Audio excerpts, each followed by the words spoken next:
ГСП онлайн. Городские новости сейчас.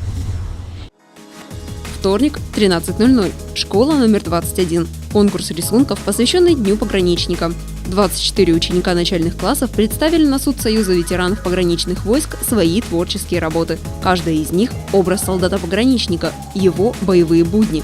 Школа, в которой проводятся торжественные мероприятия, выбрана не случайно. Один из ее учеников, выполняя боевое задание, погиб в Афганистане. Мы на базе этой школы, как и в других местах, там, где погибли наши пограничники, пытаюсь вспомнить и всегда помнить о них, и собираем детишек,